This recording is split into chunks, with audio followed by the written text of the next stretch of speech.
your best YouTube channel. Why media.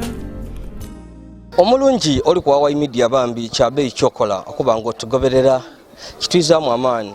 Era sana bayaka bakali ku subscribing to go ahead and subscribe, like and share our videos. Nze Yazid Yolisigira bambi owefe busidon vikado. Embozi yenna yo bambi tiya isano mbozi yanako wano wendinga woli kubona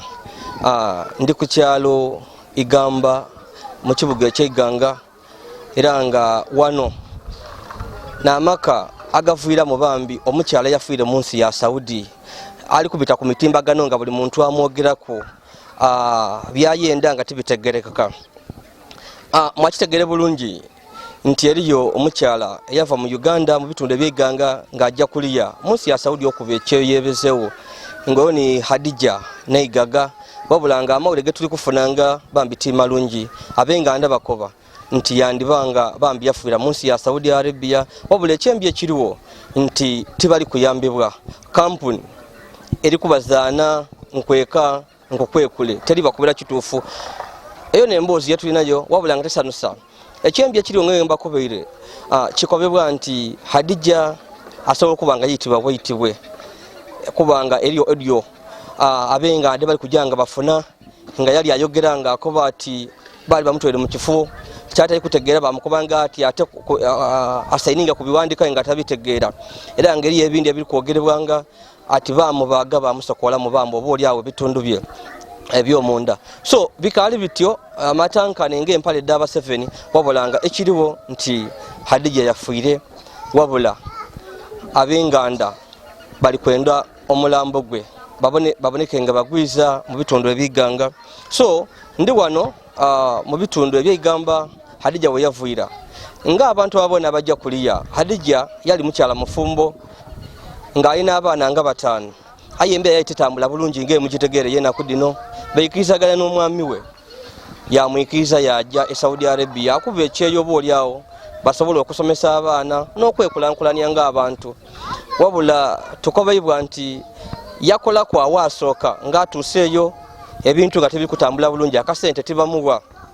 aye nga atakola ate nga yajja kukola yavaawo yajja kwa wandi wabula byonna nga tebikutambula bulungi so eyo yafuirire era nga n'ensonga eri wano abaana baife abataka n'abakyala bafunye amawulire ag'okufa kwa mulamu wange Hadija abeera ali Saudi Arabia era kampani ya Kukyeyo International Limited neyamutwala aye tuligezaku okwenda kampuni yetu yambeiza omuntu ono aye kali kufuna obuyambi bwona bwona olwekyo tuli wano nga tulikwenda gavumenti etuyambe omuntu waife yasobola okwizibwa kuno tuli kusaba ba MP baife abawa NAIGAGA tuli kusaba mama waife Kadaga tuli kusaba abantu abakufuna bona mu gavumenti ndi kampuni eno yene situkire mu kubanga obuvunanyizibwa bwayo kutegeera nti omuntu yatwala nga mulamu twatumwetaaga wange wikibire enuma twalekera okumuwulira ku isimu kuba tuwulizagana ku platform twagezaako okunonekereza twafuna amawulire nga gava mu mikwano so tuli ku kampani ng'emikwano gikoba nti munaife tuli kumuwuliza unfortunately batandika okutusindikira audios ediraga nti mulamu wange yafa. Nze ali Kakere nze ali kwa Igamba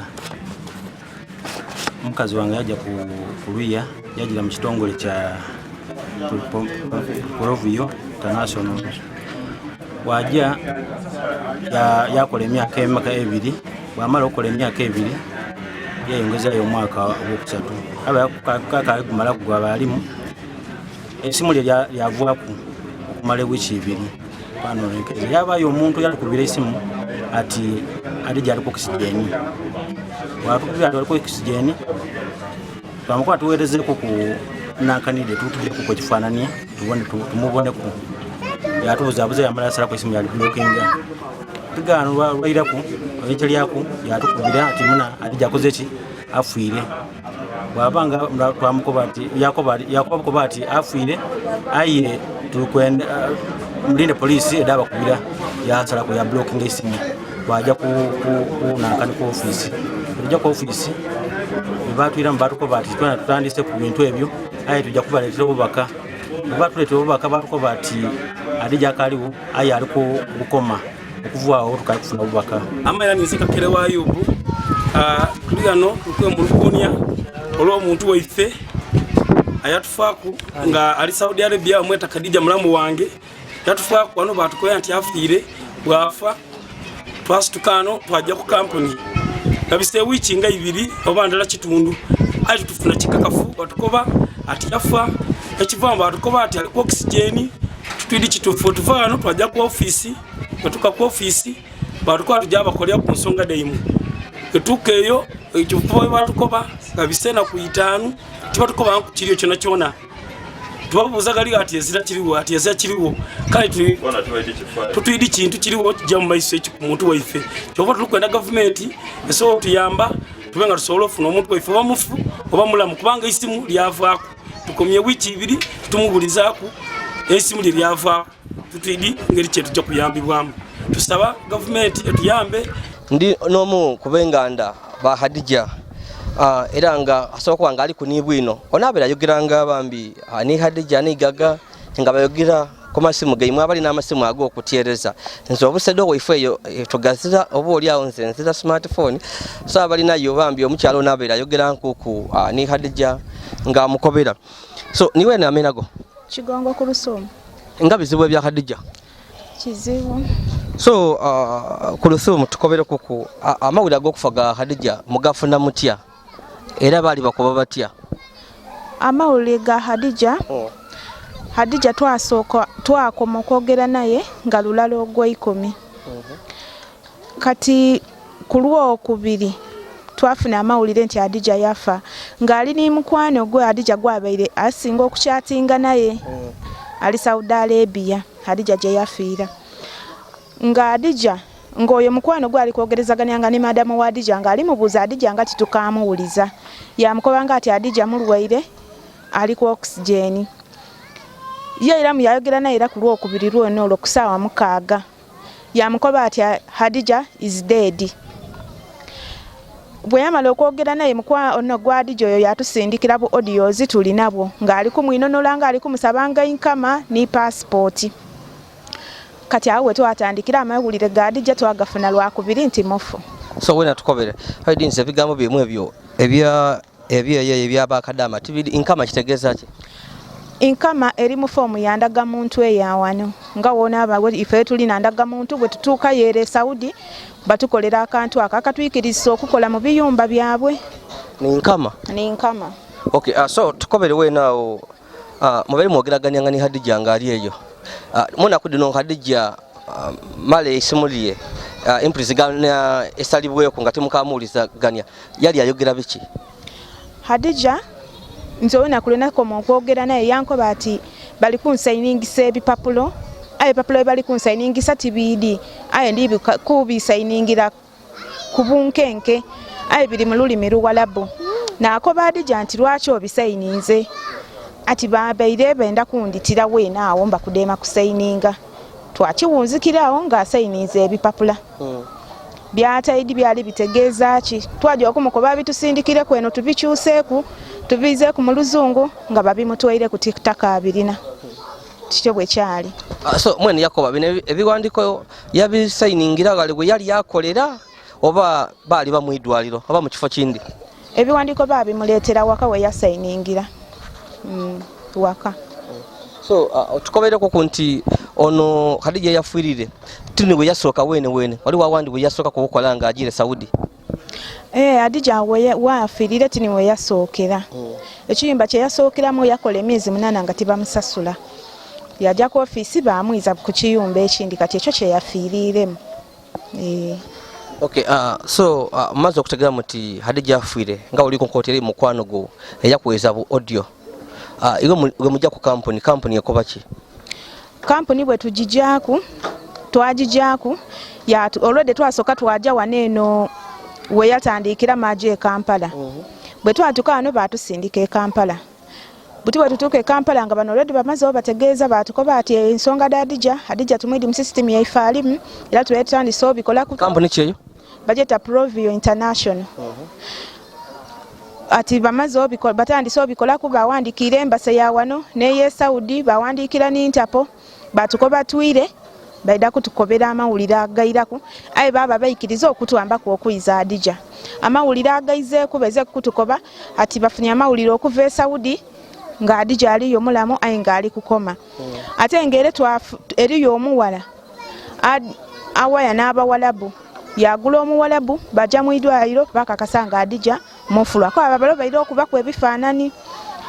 olwaleero luno office eva kwira mu kutukoba ekali kutegera bifa kwa Hadija tujiwe ekisera kwegamba eri kutibuzaabuza tukali gifuna mu kituufu butimwe abali kuliyere balika ati Hadija yafuire mufu kampuni ekali kutegera ati Hadija asobola kubanga mulamu butujje na kiriwa amazima amatuufu Hadija mufu kuba olwedde ni madamu we yakitutegeeza ati Hadija mufu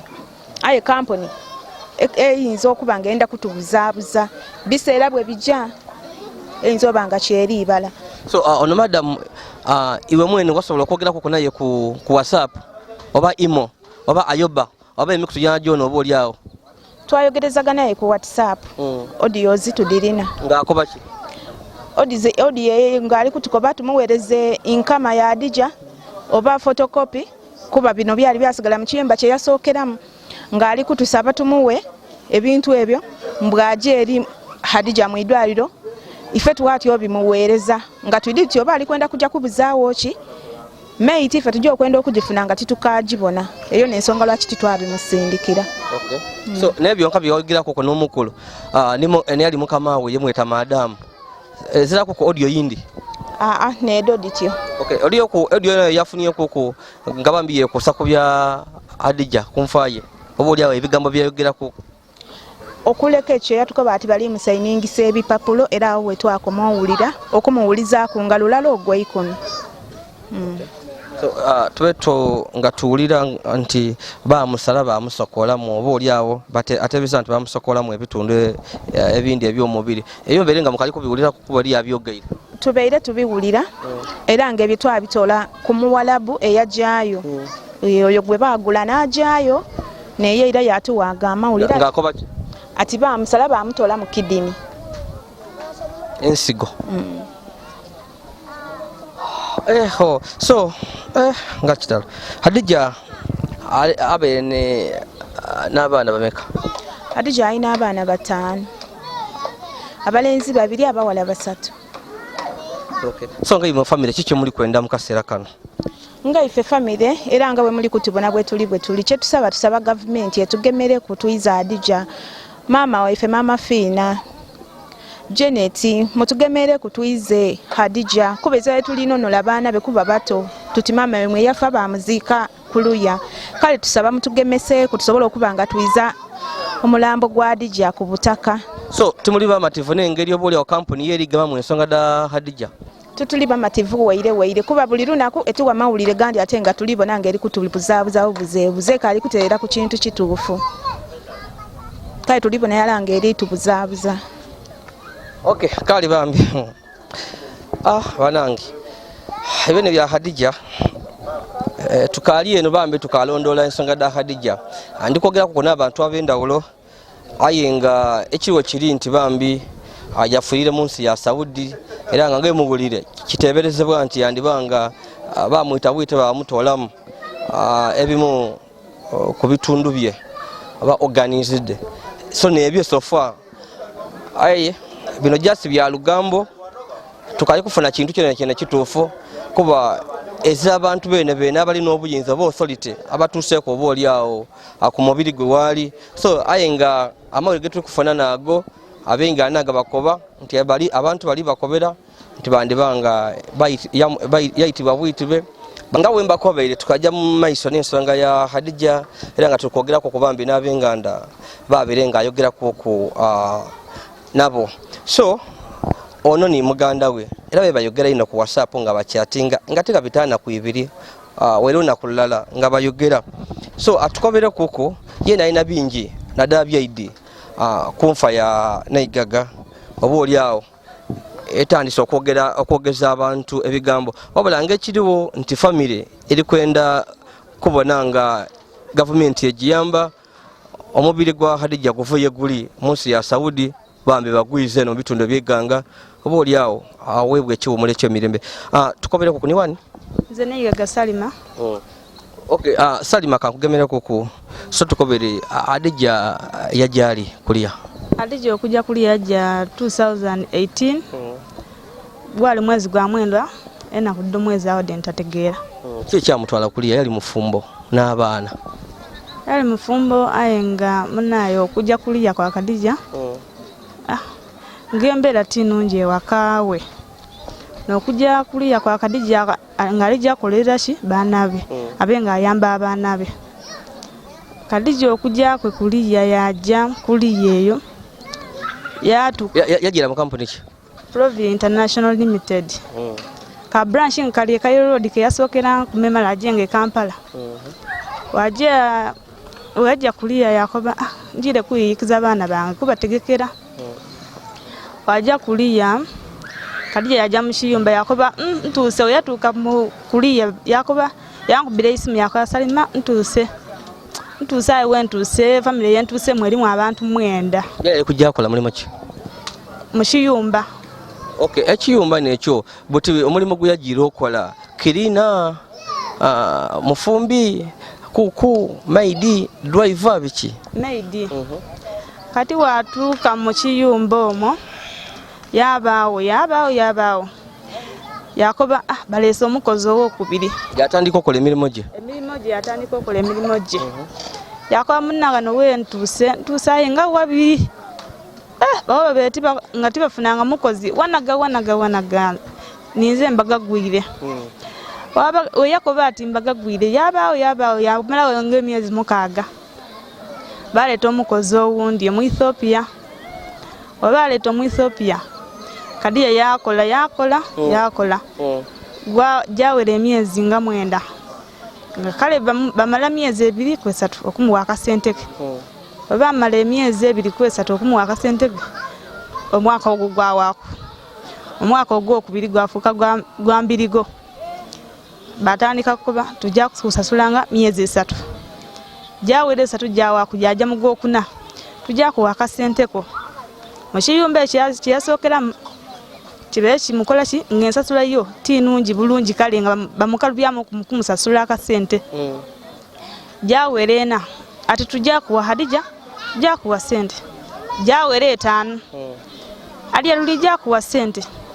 leo na yakoba kale Salima ndiye naye tibali kumpa sente nakoba iwaye obakoba ati bankoba tujja kuwa nakoba guminkiriza jawera omukaaga ngera tibamuwa akasente ke omwezi ogw'omusanvu nga tibali kumusasula yashankalana mwawo yefuula omulalo yakoba ati mi Hadija office ati muntu ali ku office yakoba ati muntu ali ku office yashankalana bamwigaliza mu luumu yamala omwena ku 3 talya ali mu office ali mu luumu ye mwigalize nga twogera naye namukola nti ayo oliwulira oti ati n'okuwera ati kasobola kuba eze kye naalindire kuneire yakoba ati baidajja si baigulawo banengezaku bamala beirayo ngali kwekalakasa ali mu gundi mu lumu ye bamu yatendukamu enaku 3 talya ngayenze nfuba ino okuba nga twogera ki naye mbona engeri gyalimu olwokuna lwe bamubeeda bamutwala ku office bamulekayo yaba idi nti bamutwala ku office yaba ku office namukuba buti oliwa ati ndi ku office ali ku office yamala ku weeki namba oyamala ku weeki namba ku office lwabanga ku Monday yankoba Salima bangabye mu kiyumba ekindi bamutwala mu kiyumba ekindi yakola mwena ku 3 yajja okukola ati nga bosi we onayamugula okuva ne Uganda ADA nga bakoba Hadija nkunonya tulikwirayo Hadija yankubira isimu nga ali kulira yakoba Salima bandizizaayo wa mu kiyumba kino ekibi ekitansasula ekyandyaka yabaawo kabinera yekalakasa mu kuyakwati nze wantiendawo nizayo ku office bosi we omusadde yamuwa omwana we yakwati twala Kadija ku office oya mutwala ku office tiba mutwala ku office yakwati nze ndijja kutwala mu kiyumba nze mwene ndijja kutwala mu kiyumba ekindi oba kino toshenda yamutwala mu kiyumba ekindi yakoba asali muna bantu weire mu kiyumba ekindi tina ekyokubiri ekyo kiba kyakusatu kuba kyeyasokera mu n'ekindi kyenkobye ni kino kyendi kukoba kyabanga kiyumba kyakusatu yakoba ati muna wanaate walungi omukazi ali kunenda biki yamala we wiki namba yaje okola ati bosi amunonie ono omukaire ayamugula yesokera nga bosi wa amunonie yakuba ati abakazi bwachi banemerako bosi washanemerako bamwiza bakoba Hadija buti tujja kwetereza tujja kuwanga sentedo buli mwezi sentedo Kadija yakola omwaka emyaka 2 jawera yakoba ati nenda kundizayo Uganda bakoba Hadija tukolereku tulija akola ki yakoba ati be madam nikwenda kuja kubona family yange yakoba ati yakola yagonda odiereza kukambuwala kuba ukambuwala balebe ekisaba lyo timbu wakiki yakola emyezi gyali 3 mweche ekiyumba kyesokeramu yakoba ati madam nenda kundizayo oyabona nga tibali mufako yalumukamu kiyumba ngaya afuniaki yali ijjo kuva wali ijja kusinzira akoleki ajabe yabawo mweche wo ba yalumukira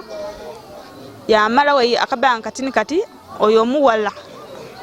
yamukoba ati eri yali ijjo kunona wano ojo okoleki okole yajja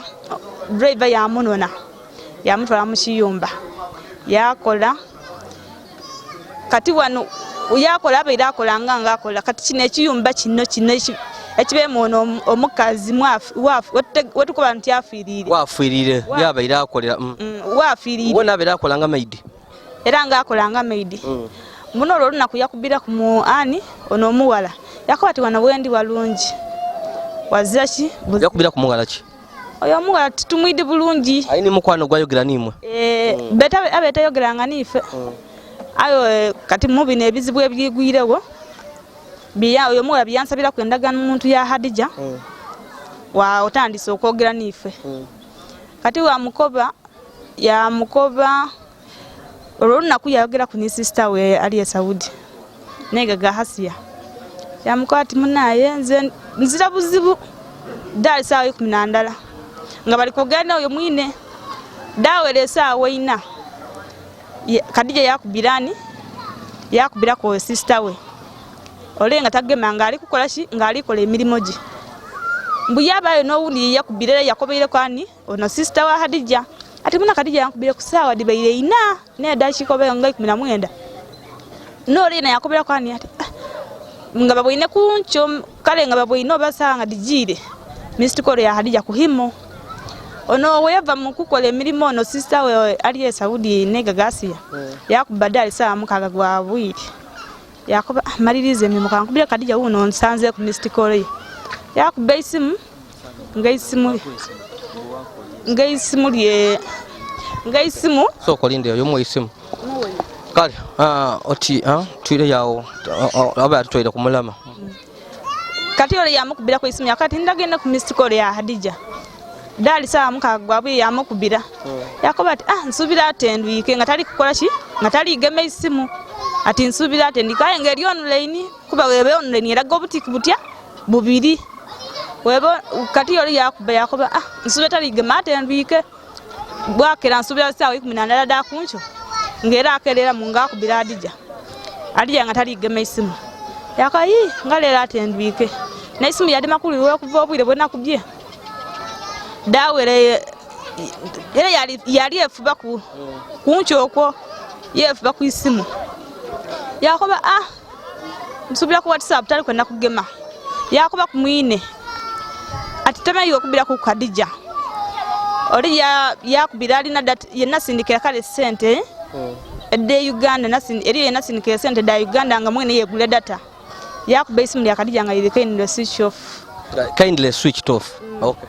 Okuva naawo nolwo lunaku lwetwakoma okuwuliriza Kadija esimu lya Kadija liziraku liri off niwo oli kubaliziraku kati na ono omuwala ono ayakoba ati driver akutwale mu kiyumba ekyo ojo okole yankubira esimu ati mpaku national ID ndaga muntu ya Adija namuweereza wena muweereza yakati Kadija afunye mu obuzibu mulweire mpereza national ID nakuba wendi sadi notisobola kutubukawa ku national ID yakati yeka nkobe mama akube naga muntu eyo bifanana bampereze nkuweereze ati taso obulamu bwa muganda gwo nakuba ndi kabiri ati ali bubi nali mu idwaliro namuweze national ID namukoba nti ati ayinga terikiriya nakuba nti esimu ete wekuba yakwati kale ida kukola yasindika omuwala oyo twali tuli awo yampereza namba yani ya bosi we ngawe nkobere bambi okali ku YY media era nga tukalya n'emboozi ya Hadija NAIGAGA akoyibwa okuba nga yafiire mu nsi ya Saudi era nga kiteberezebwa nti yayitibwa buyitibwe bamutoolamu ebimu ku bitundu bye eby'omubiri oba organs. So tulikuwayawayamuko circumstances surrounding her death oba oli atubone ekituufu n'ekintu ekindi engeri tunayambibwamu kubanga famire bambi eri kwenda okubona nga bayambibwa omulambo gwa Hadija guvuye guli mu nsi ya Saudi bambi eire waka abamuziike kuba babaire mukyala mufumbo ali n'abazaire be n'abaana batano bakulu babaire alabirira. So tukomye ngoli kunkoboti wafuna namba ya bosi we wene wale akobe okuba nti oyali akola najifuna kono omuwala nti bosi kimwene yasoko bono uyabaire akola male bino bibeewo we yali yakajamu nako 5 okay ne bino bibeewo nefula mama Hadija namukoba nti nzi mami Hadija nikwana kwogera kuna mwana wange yandiramu yakati Kadija mulweire ali mu hospital nakoba abeire ki yandiramu ati ali kukoma nadema kutegera kukoma namukoba wabali kukoma mpereza ko bifaani bya Hadija obo mpereza ko bifaani bya Hadija omukazi yandiramu ati inshallah ido nja kuwereza ido oyankoba ati ido nakoba kale ntyayiraze neno ndikulira ki bubino yakoba ati nga oli kiwulira obubi zina ngende kiwulira obubi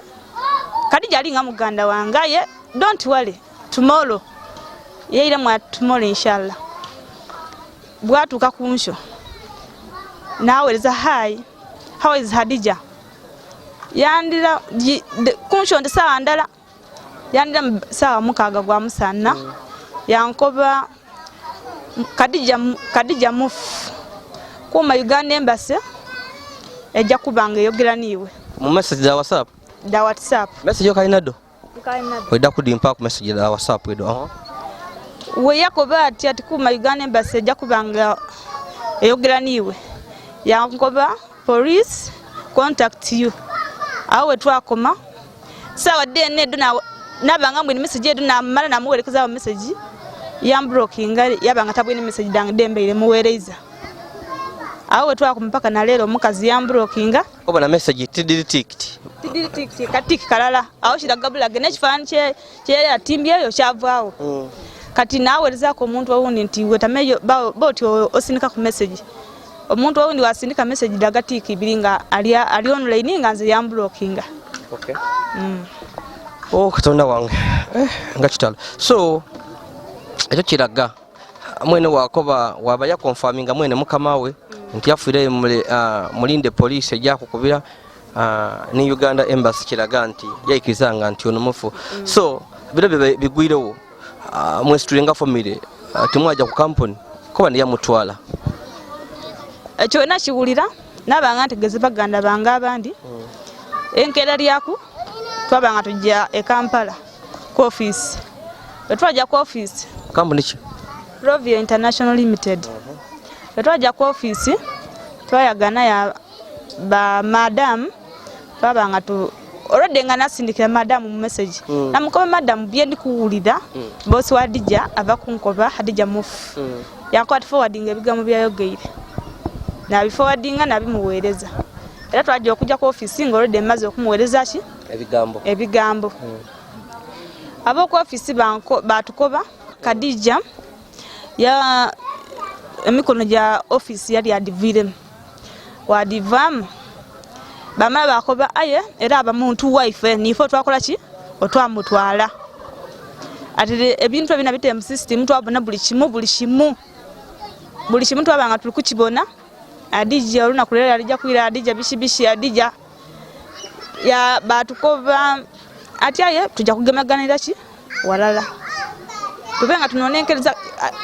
gundi yemufuna kukuyo nayo nakwaba abantu abandi abo koyo muwala mubenga mubumpereza buli kantu kamufunye mubenga mukampereza twakuba isimu batusibula tweyira kuba twamala nawe ino sawa dibitirire tweyira bakaba bajja kutukubira iggulo baba tukubira iggulo amasimu batukoba Hadija ali ku oxygen aye ali kukoma yakoba ati katubone ido babinaba bikoze ki bituse bya Hadija tujja kubanga tubakola ki tubategeeza obwa tukakunsho twakuba amasimu twamubuza madam muti Hadija ali atya batukoba Hadija tunofuna balinofune ebimwogeraku ni passport ye babenga batuka ki mwidwaliro okubona kitufu Hadija ali mulamu Hadija mufu kabiri watumuize mune tumukubira ku madam yatukoba ati nkali kutegeera kitufu kyene aye ngate mukama we Hadija yali yakola yakweza obaka WhatsApp yakati Hadija mufu kai bano balikoba ati Hadija akali mulamu aye ali kukoma abo office mubajira okubinonekeza babona